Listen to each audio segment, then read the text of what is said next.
Hello and welcome to Women's Football Talk. Today we are continuing with our WSL preview of each team, and today it is the turn of Liverpool. Now, last season Matt Beard's side were absolutely fantastic and surprised a lot of teams by finishing in fourth place, and Matt Beard earned himself the WSL Manager of the Season. Things are going to be a little bit different for the Reds this season. They're playing in a new stadium, St Helens Stadium, after leaving Prenton Park. And obviously they've made a couple of new signings, so Matt Beard's side will be hoping to progress and keep on the tails of the top three, that of Arsenal, Manchester City and Chelsea. So it's going to be really interesting to see how we can expect them to line up. Obviously, they've had a few departures. You think of the likes of Emma Coivisto and Melissa Lawley, but the big departure for them was Missy Bowe-Kearns, who has left to join Aston Villa. Now, that's probably the most surprising transfer of this window, because you wouldn't expect Missy Bowe-Kearns to leave the club, considering she is a Scouser herself, and everything that Liverpool is what Missy Bowe-Kearns was, and how they would go about replacing her is obviously a big hole to fill, but it's going to be one to keep an eye on throughout the season.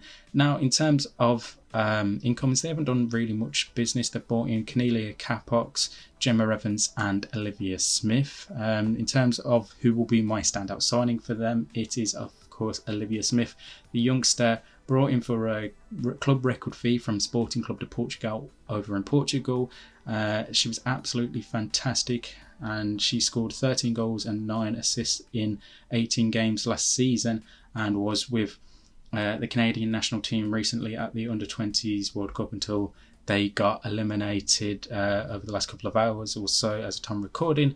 But yeah, she is a young player who I think is going to be absolutely fantastic, and one that can definitely rise to the top of the things in the WSL and world football. So definitely a player to keep an eye on, and I think if she can adapt really well and quickly and settle in at Liverpool, then the sky is the limit for her, because she is such a top player. A player to watch is Grace Fisk for me. After signing last summer, Fisk was so well in the defence for Liverpool, and we saw her end up winning Liverpool's Player of the Year, and she even received an England call-up. So it feels like things are just going to get better and better for the 26-year-old as things keep on progressing for her. Obviously, she will be wanting to be consistent amongst the back line with Liverpool. Obviously, with the addition of Gemma Evans as well, that will give her some competition amongst that back line.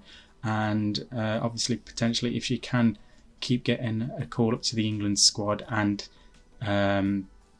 start playing games for them, then obviously next summer there's the Euro 2025 to look forward to. So Grace Fisk is a player I think will be on the eyes of many a Liverpool fan this season, because she's such a talented defender, and I think it's going to be very hard for her to be not included in a lot of people's conversations as one of the better defenders in the league.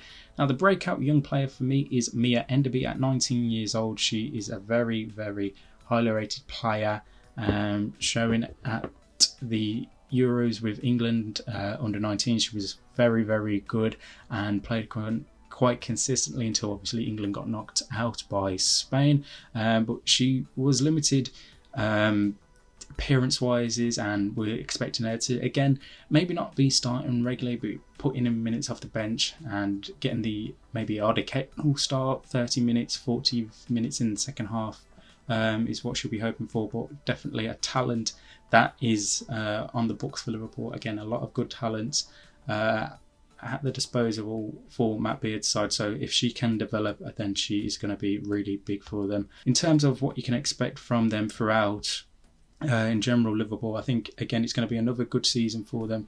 They may have lost a few players, but I think we'll just see the likes of Sophie Roman-Haug and Marie Holbinger, who were two absolute fantastic players last season for them. Considering both of them had only joined last summer, I think the pair of them are just going to go to new heights this season, and for Liverpool that can only be a good thing. And obviously they'll be hoping to stay injury free, and that the likes of Manchester United and Tottenham and the rest of the teams that finish below them don't end up catching up to them and potentially overtaking them, which is obviously a capable thing because the WSL is so wide open. Anything can happen throughout the league. But yeah, Matt Beard's side, they'll be hoping for a lot of the same of last season and maybe getting one or two more better results to even potentially put on some pressure on the top three in the WSL this season, and then obviously in the Leagues Cup and the FA Cup that we're hoping to do well as well in both of them. So let me know your thoughts on this Liverpool team, what you expect from them this season, who you think their standout player was, who you think their best new signing will be, and the player to watch as well, young player to watch. If you have missed any of the other videos, make sure you check them out on the channel. Make sure you are also subscribed to the channel and turn on the post notification bell so you know when we upload the rest of the WSL previews. And make sure you're following us on Twitter at WF Talks and Instagram Women's Football Talk, all one word, for all the latest news and stories as and when it happens. And make sure you check out our Substack page, womensfootballtalk.substack.com, for all the latest news stories over there. In the meantime, we'll see you soon.